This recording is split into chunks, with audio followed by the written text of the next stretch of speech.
Hey everyone, it's Chris of My Flavor Faves, and today I have a special guest. Hello. It's my good friend Nikhil, and he's going to show us how to make homemade pizza. Yeah. You are never going to order it for delivery again.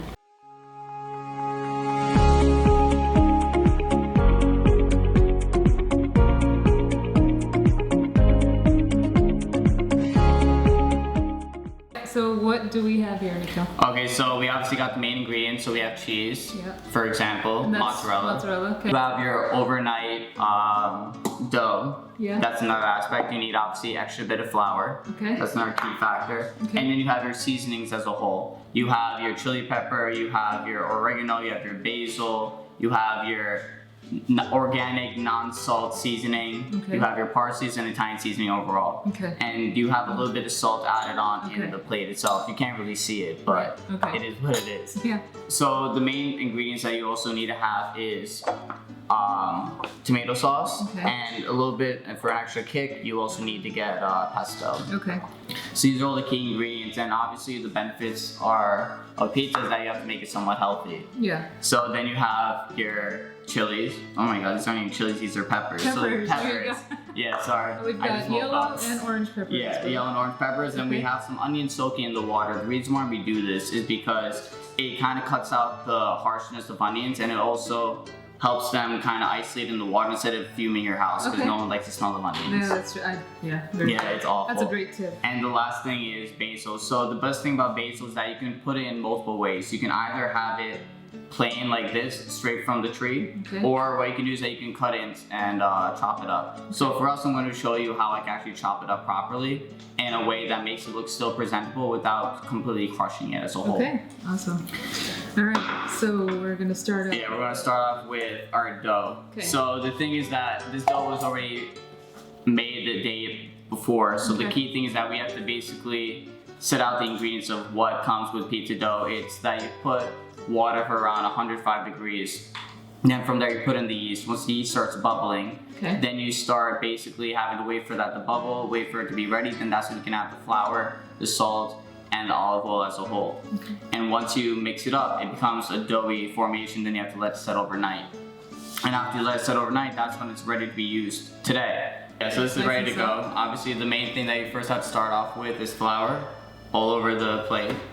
Because when you don't have flour here, it just sticks all over the place, and it's unpleasant when it's sticking everywhere. Yeah. And you're just gonna have a really ugly looking dough.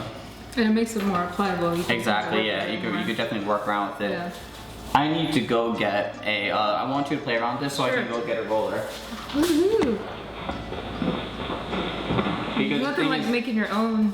Exactly. The best thing Pizza. about making your own pizza dough is that this is a family type of thing Right. where you can literally play around and make your kids do the work for you. And I think that's one of the benefits of it, where you can just play around with the dough, beat into it, do whatever you really have to. Yeah. And one trick that I learned, Oh, I obviously, like working this. at Olive Garden is basically playing around with the dough and slowly stretching it out with your fingers and using your knuckles as a whole in this formation to basically ply it around and play with it, Okay. and keep on playing and slapping it around as much as you can, because you're supposed to be having fun while cooking. That's why I'm happy I'm doing all the home cooking and pretty much for all the neighbors, because I've been the designated pizza guy now, so Yeah, and we love Nikhil's pizzas. yeah. They're awesome. Yeah, they kind of forced me into that role, so now I have to deal with it. It's good. Instead of making it at home, you can also buy it at simple Publix or Wegmans or whatever area or supermarkets near you. Yeah. And when you have these places, they have pre-made dough for you, which only Yeah. costs $2, and that's already a steal. Yeah. When it comes to, let's say, your pizza sauces. And you're crunched on time too. Oh, so exactly, it's a yeah, great- exactly, because this is a day process. Yeah. Instead, you could literally buy the dough and make it that day itself without Right. worrying about rising or anything else that comes with it. Yeah. So from here, what you're going to be doing is that this isn't the prettiest shape, but pizza's not supposed to be always pretty. This Exactly. is homemade. It's our rustic. Exactly. You have to showcase that it's really homemade. Yes. So the first thing that I like to do is I like to first play around with it, and also I like to press it down with my fingers Okay. on the edges to kind of create a little formation and shape Okay. to basically Get that. get the crust ready. Okay, so what we're going to be doing next is now kind of establishing where the crust is going to be and where the actual pizza will be. And the fun thing about this is that you just get to play around with the dough Okay. and go around all Let me the try that. corners. Yeah, go for that. So just like that. Exactly, keep on Alright, doing that. there Try you to make go. sure your fingers are in line. Okay. It looks super awkward. So now the next thing that we have to do is put in the sauce. Okay. So with the sauce itself, you can simply pour it in there. Okay. Nothing too crazy. We'll just eyeball it, just... Yeah, exactly, eyeball it. Honestly, even if you put a little bit of extra sauce, the benefit about that is that you could just use it for the next day when you do want to make pizza again. Okay. And another key thing that I learned from college that I actually enjoy doing is adding pesto, thank you. Okay. All full of names.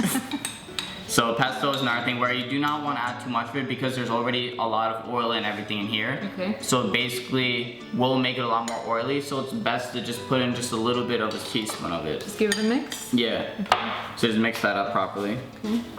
And if need be, we can just add a little more sauce as well so it doesn't look too overly seasoned. Give it a good texture. Exactly.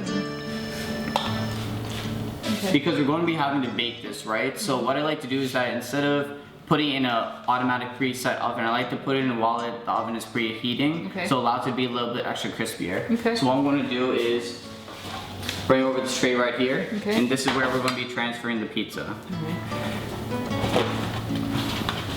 Not as pretty on this tray versus the wooden tray.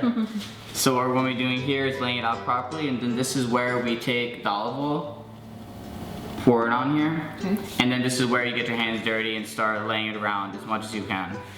That's the fun part. Exactly, Just yeah. that on there. Exactly. Yeah, team effort right here. Key factors. So from here, Okay. this is where we have to pretty much wash our hands, but the thing is that we have to transition to the oven while it's preheating so you can see it slowly baking and allowing the crust to be a little bit crispier. Okay. Because a lot of the problems that when it comes to pizza is that when you make it and you just toss it in there, sometimes the vegetables or the sauce that you're using gets too liquidy, Okay. and it actually causes an issue where it can start seeping through. Okay. And when it starts seeping through, then you know that you did something wrong. Okay. Another funny thing about olive oil as a whole is that when it comes to putting it on pizza, it allows the stretch to stay there. So the problem with olive oil is that if you put too much at an early time while you're rolling out the pizza, it can actually make it really problematic, and then once it rips, you cannot set it back. So you always have to make sure that when you're making the pizza dough and set it up how you want to, Yeah. always make sure that you basically put the olive oil as the last ingredient before you set it into the oven. Okay. This is something that I should have done prior, but it's okay. I mean, it's pizza, so Yeah. it's not really that exact of a science Okay. when it comes to homemade stuff.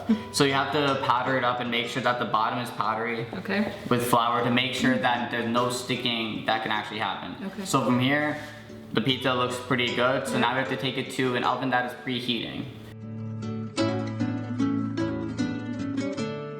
One thing that I like to do is take all the basil leaves and stack them, Okay. just like this. Then you slowly roll it into it.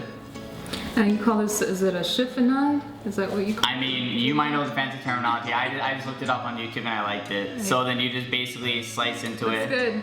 And then keep it as much as you want and basically properly cut into it without all this shrieking sound Wow, look at effects. that. But at least it comes out in a nice long, like julienne strips, yeah, exactly, julienne strips. Fancy names, Chris. I don't even know half these names.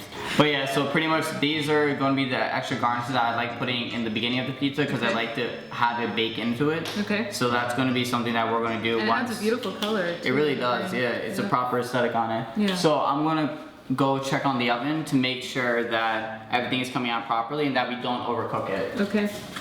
Okay, so now obviously, Oh, that looks good. as my directions said, I have to put it on a placement so I don't burn anything. And one of the key things here is that you have the option, because you can see how it's already forming a somewhat harder crust. So from here you can either flip it or keep it as is. I like to flip it over for me, just because if this is a little bit wet, then this will get toastier. That's the benefit of it. Okay. So now we can start adding the sauces. Okay. That's one of the key things that we can do right now.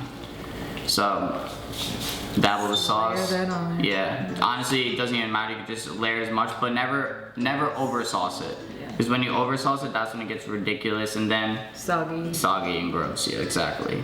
Which has happened to me. Oh yeah. Too many mistakes have happened while in the making of pizza in my past. So we just have to properly layer it out and make sure that it goes all around without overdoing it, but also not underdoing it because no one likes a dry pizza. No.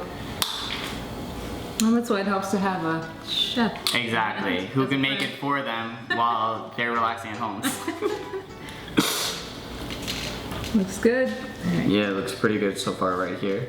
So now what we're going to be doing is, now there are two ways of doing this. You can either add peppers and onions, whatever ingredients you want first, or you can put the cheese. For me, I'm a fan of putting the vegetables first. So we're obviously not going to put too many because I'm not much of a vegetable guy, so we can just sprinkle it around there. Orange peppers going in. Yeah, so now you can go. Now, yellow is my favorite color. That's my favorite color too. See, great minds think alike. Right? Yeah, so that's perfect. Now from there, you just add a little piece of onion that you want to. And honestly, the main thing is to try to spread it around as much as possible. It doesn't really matter how aesthetically pleasing you make it because people really don't focus on it unless you're really into that stuff. So from now, you can either add the basil or you can add cheese. So I think we should add cheese first. I think so too. Yeah, so you can sprinkle it on there. Alright. Never have too much cheese. Exactly. And you can be as generous as you want. We can honestly finish off that cheese. Might as well. Alright. Placing it on the pizza again is honestly it's a hassle, so you have to just crumple it and hope for the best and make sure that it can somewhat be placed around as neatly as possible. And look at that pop of color. Yeah, right? That's beautiful. Yeah, honestly, I wish we had red peppers because it would have made it pop a little bit more, but I mean, I had what I had here, so hey, no reason to complain. So obviously, you have to make sure you don't waste anything. That's the beauty of homemade pizzas. Like you can add whatever you want. Exactly, that's the best thing. Just avoid putting pineapple, but everything else is pretty much acceptable. Those go on dessert. Yes, exactly. And Chris clearly put up videos on how to use pineapple properly, so please look into that instead of putting it on pizza. Because I'm tired of trying to argue with people on that. So now, pretty much, our pizza is done.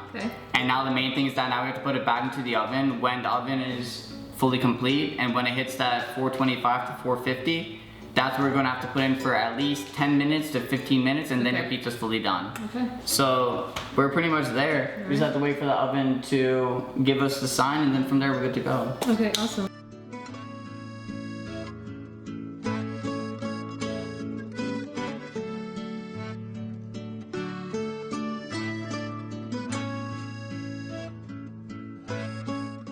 So the most crucial thing now is obviously the cleanup. You can see that this whole area has been cleaned up thanks to Chris. No one likes to do this process, but at the same time, while the pizza's cooking, this is the best time to do it, so it minimizes the work when you have to put it all in the dishwasher. So it's been around 15 minutes, so now it's time for us to take out the pizza. It's still bubbling right now. Yeah, that's the best thing about it. So obviously the next process is that you have to cut it out.